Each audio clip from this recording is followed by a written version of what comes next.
অল্প আমল অল্প ওয়াজি তোমার নসিহতের জন্য জিন্দেগি ঠিক হওয়ার জন্য যথেষ্ট, ঠিক না?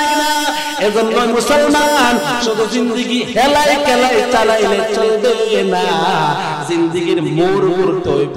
ও মুসলমান ইমানদার, জিন্নাহ নবীর সুন্নাত এমনি চলতে হইব।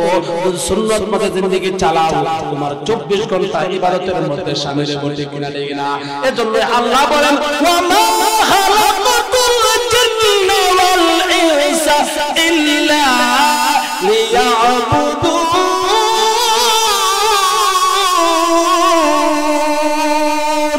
আমি মানুষ এবং মানুষকে বানাইলাম আমার ইবাদতের জন্য।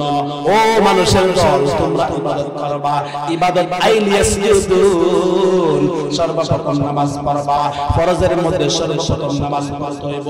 তুমি নামাজ পড়ো ঠিক, কিন্তু তুমি নামাজ পড়তেছো, তুমি মাস্টার সাহেব নামাজ পড়তেছো, তুমি হুজুর সাহেব নামাজ পড়তেছো, তুমি হাজী সাহেব নামাজ পড়তেছো, তুমি ইসলামিক স্কলার নামাজ পড়তেছো, তুমি মুরব্বি হয়ে গেছো নামাজ পড়তেছো, কিন্তু তোমার ছেলে নামাজ পড়ে না, কিন্তু তোমার মেয়ে নামাজ পড়ে না, তোমার ভাগ্নে নামাজ পড়ে না, তোমার মেয়ে নামাজ পড়ে না। এই হাজী, হাজী তোর নামাজ কোনো কামে আইবো না। ও মুরব্বি তাহাজ্জুদ ওয়ালা, তোর নামাজ কোনো কামে আইবো না। ও মুরব্বি, তোমার নামাজ কোনো কামে আইবো না। নামাজ পড়তে পড়তে তাহাজ্জুদ পড়তে পড়তে তোমার কবরের মধ্যে যুদ্ধ করে ফেলাবে হাজী, তারপর কাজে আইবো না। কেন আইবো না? একটাই কারণ, তোমার ছেলে নামাজ পড়ে না, তুমি নামাজ পড়ো। তোমার মেয়ে নামাজ পড়ে না, তুমি নামাজ পড়ো, ঠিক না? গতি করো, গতি করো, গতি করো। আলে আওয়ালকে ঠিক করো, আলে আওয়ালকে ল্যাংটা ব্যাংটা চাইরা দিলা, আর তুমি বড় হাজী হয়ে গেলা। কি এমনিতেই তোমার কোন ইবাদত কবুল হইবনি। না না না, আদায়ুস আদায়ুস পয়গম্বর বলেন, ও মুসলমান ইমানদার সরকার মুসলমান, যদি আপনাদের কষ্ট লাগে কথাগুলো শুনলে, আমি কিন্তু এমন কথা বলি কলিজার মধ্যে লাগবে, কলিজার মধ্যে লাগবে, কলিজার মধ্যে ফারায়া ফারায়া কিন্তু আমি কথাগুলো বলবো। আপনারা মাইন্ড কিন্তু করবেন না, সবাই কিন্তু আমার নিজের মানুষ। আমি যদি না বলি উচিত কথা, কেউ কিন্তু বলবে না, ঠিক কি না?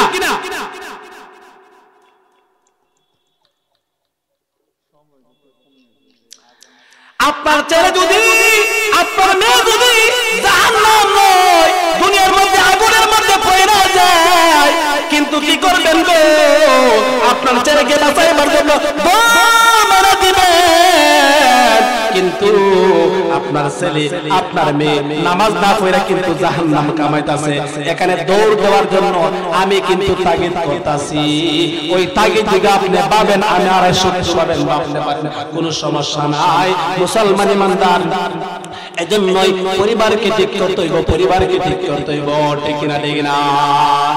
ওয়াহদাহু লা শারীকা লাহু আম্মা বা'দু ফাআউযু বিল্লাহি মিনাশ শাইতানির রাজীম।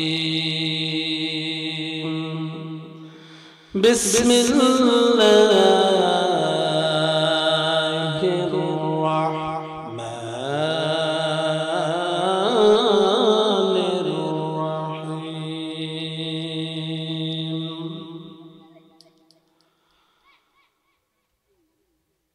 والذين آمنوا أشد حبا لله. وقال الله تعالى في موضع آخر والذين آمنوا آمنوا. وقال سيد الجن والبشر صلى الله عليه وسلم لا طاعة لمخلوق في معصية الخالق، أو كما قال عليهم الصلاة والسلام. صلى الله على سيدنا ومولانا محمد وعلى آله وأصحابه وسلم بلغ العلا بكماله كشف الدجى بجماله حسنت جميع خصاله صلوا عليه وآله সবাই জিকির করি লা ইলাহা জোরে লা ইলাহা ইল্লাল্লাহ জোরে লা ইলাহা ইল্লাল্লাহ সবাই লা ইলাহা ইল্লাল্লাহ রাব্বি আল্লাহ লা ইলাহা ইল্লাহু ওয়া নবিয়্যি মুহাম্মদ মুস্তাফাহু দীনি আল ইসলাম দীনু মাওলাহু আরজু ফুরানা আফওয়ান আউদাহু লা ইলাহা ইল্লাল্লাহ লা ইলাহা ইল্লাল্লাহ লা ইলাহা ইল্লাল্লাহ লা ইলাহা ইল্লাল্লাহ মুহাম্মাদুর রাসূলুল্লাহ। উত্তর চরগাঁও জামে মসজিদ কর্তৃক আয়োজিত আজকের বার্ষিক মাহফিলের সম্মানিত সভাপতি সাহেব, আমার সামনে উপস্থিত আলহাজ হযরত মাওলানা শ্রদ্ধেভাজন উস্তাদ মুকাররম হযরত আলী সাহেব মাদ্দাজিল্লাহুল আলিয়া, আমার সামনে উপস্থিত আমার নানা মাস্টার মোহাম্মদ মুর্শিদ আলম সাহেব এবং আজকের উপস্থিত জনতা তালাবায়ে আযম মুআজ্জাজ মুকাররম উলামায়ে কেরাম এবং ইমাম সাহেব সহ সবার প্রতি আমার শুভেচ্ছা জ্ঞাপন করছি এবং পর্দার অন্তরে অবস্থানরত আমার সম্মানিত মা এবং বোনেরা, যে মালিক রব্বুল আলামিন আমাদেরকে আজকের একটি মহান সুন্দর দিন দিয়েছেন, জিকিরের মাজলিস, আল্লাহর ইয়াদ এবং রাসূলের হাদিসকে সামনে রেখে উলামায়ে কেরাম কথা বলবেন, আপনারা শুনবেন, হেদায়েত দিবেন। ব্যাটারি যদি চার্জ শেষ হয়ে যায় তাহলে কিছুদিন পর পর ব্যাটারিকে চার্জ করার জন্য চার্জ মেশিনের কাছে নিয়ে যাওয়া লাগে, বাজারে নিয়ে যাওয়া লাগে। ঠিক মানুষেরও ঈমানের মধ্যে কমজোরি আসে, চার্জ কমে যায়। এই চার্জ দেওয়ার জন্য প্রত্যেক বছর জায়গায় জায়গায় স্থানে স্থানে ওয়াজের মাহফিলের ব্যবস্থা উলামায়ে কেরাম করেছেন, বলেন ঠিক কিনা? মানুষ সে ওয়াজের মাহফিল থেকে দিনের খুরাক দিবে, ইমানের খুরাক দিবে। ইমান তার কমজোর হয়ে গেছে। ফাযাক্কির ফাইন্না যিকর, আল্লাহ তাআলা বলেন যখন বারবার ওয়াজ করা হয়, নসিহত করা হয়, তাফসীর করা হয়, কোরআনের আলোচনা, হাদিসের আলোচনা মুমিনের সামনে কানের কাছে বারবার তাকরার করা হয়, তখন যারা মুমিন তারা ইহা থেকে উপদেশ গ্রহণ করবে, ঠিক কি না? এজন্য এই আজকের এই মাহফিল, আসলে আমি তো বড় বক্তা নই, আলহামদুলিল্লাহ হযরতের দাওয়াতে এবং আমার মুহিব্বিন মুতাল্লিকিন আমার নানা বসে আসতে হবে, এজন্য আসলাম।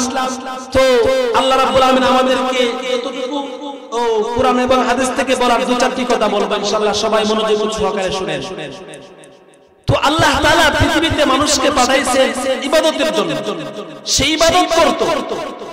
وما خلقت الجن والإنس إلا ليعبدون।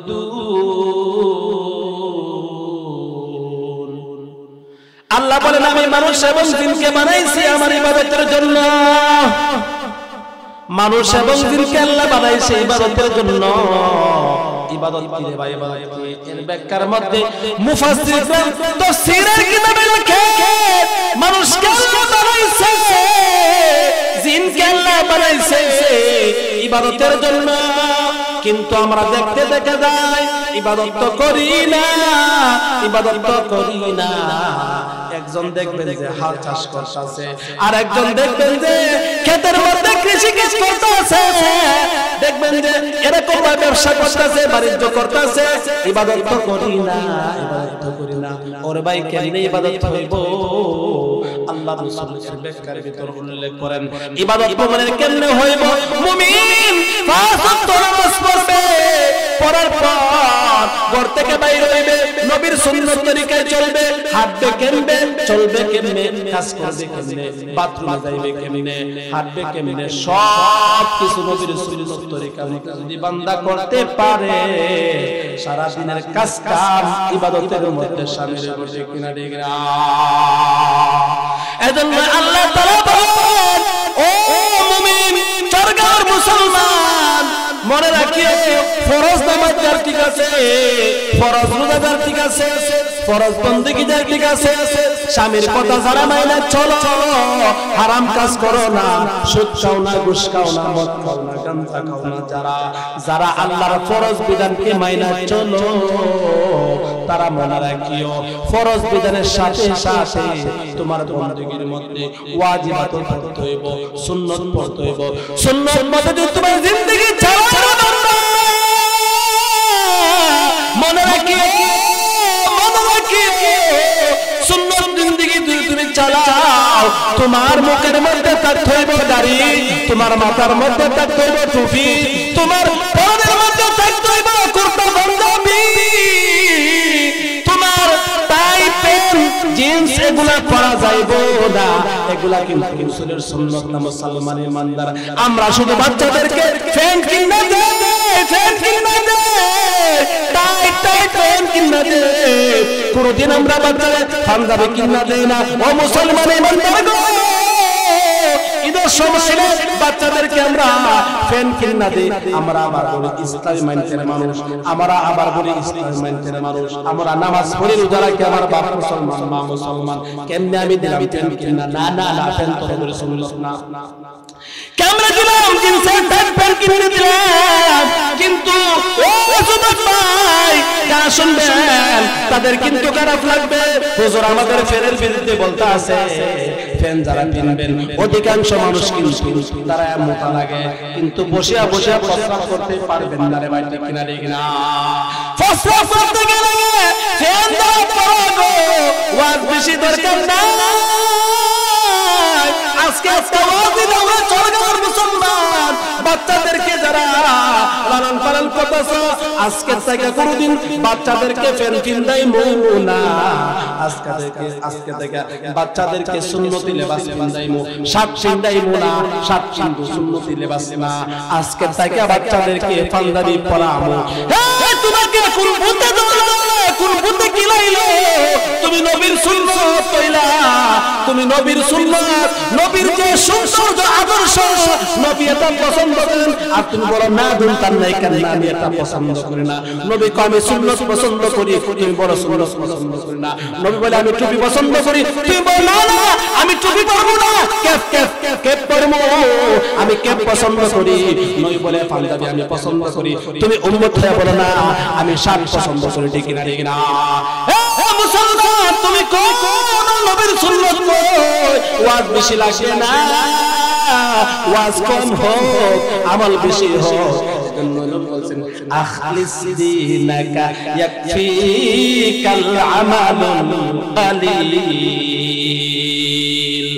জিন্দগি মে বন্দগি তু করনি, জিন্দগি বে বন্দগি শর্মিন্দা है, जिंदगी बे बंदगी शर्मिंदा है। आयाते हम कुछ न कुछ खरीद हो, आयाते हम कुछ न कुछ खरीद हो, बाजार से गुजरे खरीद न हो। এজন্য এমন জিন্দেগি করতে হইব যে জিন্দেগি আল্লাহ পছন্দ করে, এমন জিন্দেগি করো যে জিন্দেগি রাসূল পছন্দ করে, এমন জিন্দেগি করব না যে জিন্দেগি আল্লাহ পছন্দ করেন না। নিজে নিজে ভাবতেছ নিজে বড় মুসল্লি হয়ে গেছো, আগের কাতারে দাঁড়া হয়ে যাও, মসজিদের সভাপতি হইছো, মসজিদের কিসে হইছো, মনের মধ্যে বড় গর্ব বড় ভোগ পাইছো, মাদ্রাসার কিসে হইছো, মাদ্রাসার সভাপতি হইছো, মনের মধ্যে বড় গর্ব, বাড়ি অথবা গ্রামের মধ্যে মেম্বার হইছো, মনের মধ্যে বড় গর্ব, এলাকার চেয়ারম্যান হইছো, মনের মধ্যে বড় গর্ব। এই সেই নিয়ে তুমি গর্ব করো, তোমার গর্ব কিন্তু একদিন খর্ব হয়ে যাইব। কেমনে হইব জানি? তুমি যত বড় দায়িত্বশীল হইবা কত বড় দায়িত্ব তোমার কিন্তু আল্লাহর কাছে জিজ্ঞেস করতে হইব। পয়গম্বর বলেন আলা কুল্লুকুম রাইন ওয়া কুল্লুকুম মাসউলুন আন রাইয়াতিহি। প্রত্যেক দায়িত্বশীলদেরকে, প্রত্যেক ডিগ্রিওয়ালাদেরকে ওই ডিগ্রি দায়িত্ব সম্পর্কে জিজ্ঞাসিত করা হইব, ঠিক কিনা ঠিক না? এজন্যই দায়িত্ব পালন করতে হইব, দায়িত্ব পালন করতে হইব। দায়িত্ব নিয়ে চেয়ার নিয়ে বৈশা থাকলে চলবে না, সেই চেয়ারের কিন্তু অনেক দায়িত্ব আছে, ঠিক কিনা ঠিক না? এজন্যই আপনি আমার ঘর ঠিক করতে হইব, আপনি বড় ইসলামী স্কলার গো, ওয়াজ করেন, ওয়াজ দেন, ঠিক আছে, সব কিছু ঠিক আছে, হুজুর কলেজের মধ্যে করতেছে ওয়াজগুলা সব ঠিক আছে, আপনি নামাজ পড়েন, আপনার স্ত্রী নামাজ পড়ে, আপনার ছেলে নামাজ পড়ে, মেয়ে নামাজ পড়ে, কিন্তু নামাজ পড়লে কি কামে পর্দা কিন্তু ঠিক নাই, পর্দার বেখলাফ করতেছেন, আপনার মেয়ে পর্দা করে না, আপনার বউ পর্দা ঠিক মতো করে না, যারা পর্দা করে তাদের বিরুদ্ধে আপনি স্লোগান দেন। আরে একবারে একরোকা মানুষকে বাড়ি যাওয়ার জন্য দেই না, মানুষকে দেখার জন্য দেই না, এরা বড় খারাপ মানুষ এরকম বলে। অনেক হুজুরদের বাড়িতে খুব পর্দা আছে কিন্তু তাদেরকে মানুষ বলে ওই যে মুখ হুজুরের মধ্যে পর্দা, এটা আসলে হিংসুক মানুষ, এরা হিংসা করে মানুষকে, এই জন্য বাড়ির মধ্যে পর্দা লাগাতে লাগে। না না না, এটা হিংসা না, ওই সেকুলারের গোষ্ঠী শুনো, ওই সেকুলারের গোষ্ঠী শুনো, শিক্ষিত বৈজ্ঞানিকের গোষ্ঠী শুনো, তোমার মার চেহারা, তোমার বোনের চেহারা কি দিছে অপর পুরুষে দেখাইবার জন্য? না না না না না, তোমার মেয়েটারে চাইরা দিলা মার্কেটের মধ্যে, তোমার বোনটারে দেয়া বুরকাবিহীন চাইরা দিলা রে, এই তোমার বোনের চেহারাটা তো ঘুরে নাও একটু কমাই দাও, আয় তোমার বোনের চেহারা দিলে, তোমার বোনের চেহারা কি অপর পুরুষ দেখার জন্য দিছে? না না না, আর দায়ুস তোমার বাবাকে দায়ুস বানাইলা, যে বেটা অপর পুরুষে তার চেহারা দেখলো, তার শরীর দেখলো, ওই বাবা হইব দায়ুস। আল্লাহ রাসূল বলেন আর দায়ুস লা ইয়াদখুলুল জান্নাহ, দায়ুস জান্নাতে যাইবে না, যে বোন তার ভাই শাসন করতো না, বেপরদা চলবো। আল্লাহ রাসূল বলেন আর দায়ুস লা ইয়াদখুলুল জান্নাহ, দায়ুস জান্নাতে যাইবে না। এজন্য কথাগুলো যদিও কলিজার মধ্যে লাগতেছে, মন দিয়ে শুনবেন, মন দিয়ে শুনবেন। সমাজের মধ্যে এই আছে বলে আমি এই কথা বললাম, জাহান্নামের দিকে যাইতেছেন মুসলমান ইমানদার, নামাজে কাজাইতো না, রোজায় কাজাইতো না, তাহাজ্জুদ করতে করতে একবার মুসল্লিগিরি দেখাইতে তাসবিহ সুবহানাল্লাহ সুবহানাল্লাহ টানতে টানতে তুমি মনে মনে ভাবতেছো জান্নাতের আরশ গিয়া বইসা বইসা। না না না না, আল্লাহ বলেন এই তাহাজ্জুদ গুজার, তোর তাহাজ্জুদ আমার দরকার নাই, তোর তাসবিহ আমার দরকার নাই, তোর মেয়েটারে ঠিক কর, তোর বউটারে ঠিক কর। দেখ দেখ অপর পুরুষের সাথে কথা বলে যাদের সঙ্গে বিবাহ দেওয়া যায়, বিবাহের আগে তাদের সঙ্গে কথা বলা হারাম, ঠিক কি না? যাদের সঙ্গে বিবাহ দেওয়া যায় তাদের সাথে দেখা করা, ডাইরেক্ট দেখা করা হারাম, ঠিক না? ঠিক না? কণ্ঠর পর্দা আছে, কণ্ঠর পর্দা আছে। এজন্য আল্লাহ তাআলা কালামের ভিতরে জায়গা জায়গায় বলিয়া দিয়েছে এটা হলো আমাদের রূপ। আল্লাহ বলে এটা হলো আমাদের রূপ। ফায়াতমা আল্লাযী ফি কলবিহি মারাদ। আল্লাহ বলেন এটা হলো অন্তরের রোগ। যখন মহিলা ছেলের সঙ্গে কথা বলবো, আমার চাচার ঘরের বোন, আমার খালার ঘরের বোন, এদের সঙ্গে টন কথা বলবো, আল্লাহর রাসূল বলেন এই যে কথাগুলা বললো, প্রতি কথায় কথায় থাকে, এই কথার সময় তাকে জাহান্নামের আগুন খাওয়ানো হবে, ঠিক না ঠিক না? এই রূপগুলা চালাইতে হবে, পর্দার সাথে চলতে হবে। আল্লাহ রাব্বুল আলামিন যে কথাগুলা বললাম, আমি তো বড় ওয়াইজ নাই, হিসাব হচ্ছে সময় তো শেষ কথা বলতে। দেখি নামাজের পরে নামাজ আছে, ইনশাআল্লাহ এখানে শেষ করলাম। আযান সঠিক টাইমে হইব, নামাজ সঠিক টাইমে হইব। ওয়া আখির দাওয়ানা আলহামদুলিল্লাহি রাব্বিল আলামিন।